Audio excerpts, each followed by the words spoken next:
What is good, guys? Welcome back to another full trade recap.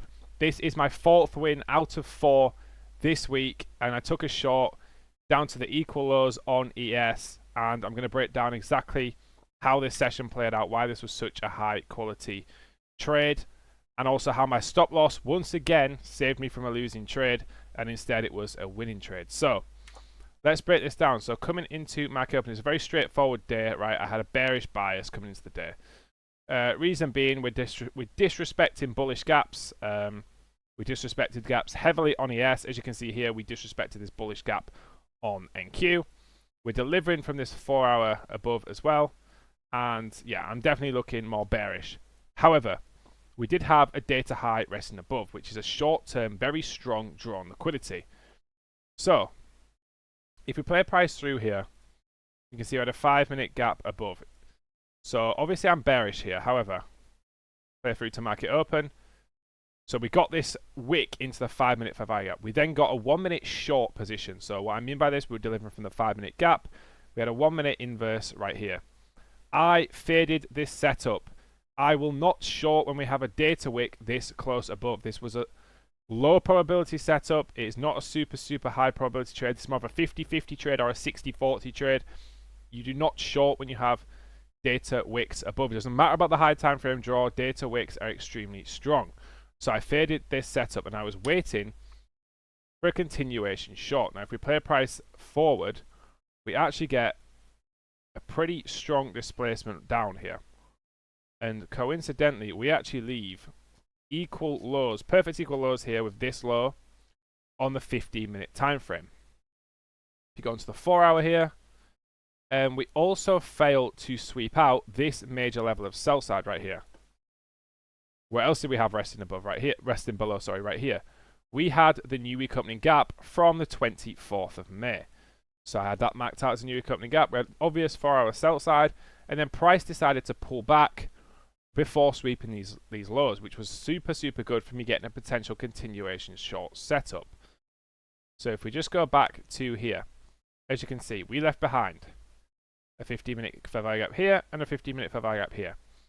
What was more important to me than these 15-minute fair value gaps to prove that I was bearish? It was a reaction from the session range 50%.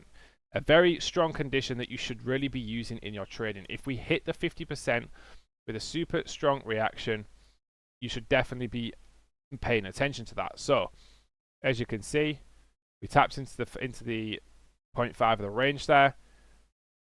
Very nice rejection, right? Super nice rejection. The potential shorts here were, you could have took a 5-minute right here,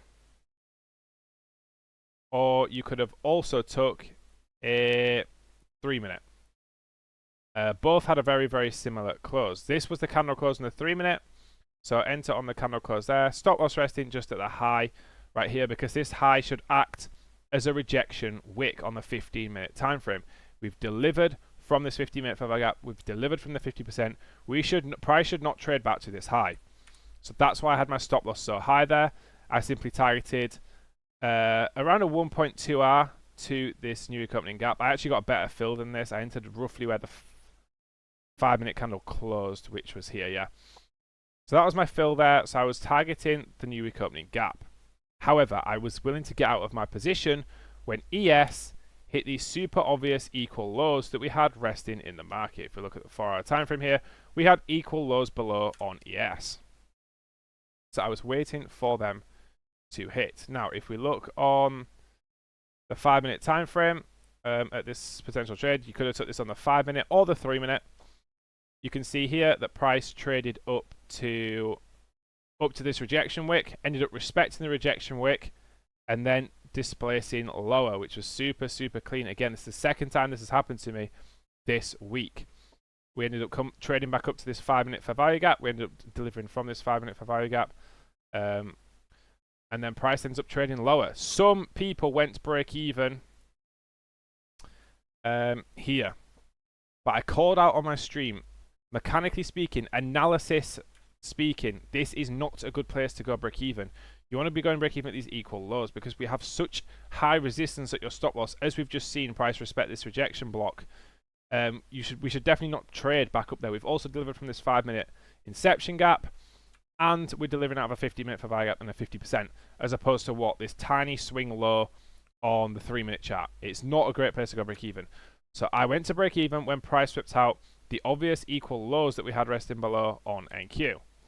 So if we play price forward here, you can see eventually we did actually get to take profit. Yeah, so there we hit the equal lows, and very shortly afterwards, when price ended up hitting the equal lows here on ES, that is when I exited my trade. So as you can see there, we finally hit the equal lows on ES, and I'd been sat in this trade for way too long, so I took take profit around a 1-to-1.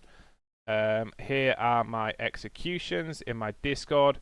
If you want to join the Discord, it's just the top link in the description. I post my executions every single day, and also my trades every single day. So closed, entered on this common close, took profit just before the New York opening gap at when ES hit the equal lows. So that was trade of the day. That was why I faded this 1-minute short as well. Like I said, if you want to trade live with me every single day, check out the Discord link in the description. I trade live to my community. A lot of people caught this trade with me, and a lot of people have caught all the 4 winners with me this week as well. So make sure to join that. Subscribe for more free educational content, and I will see all of you guys in the next YouTube video.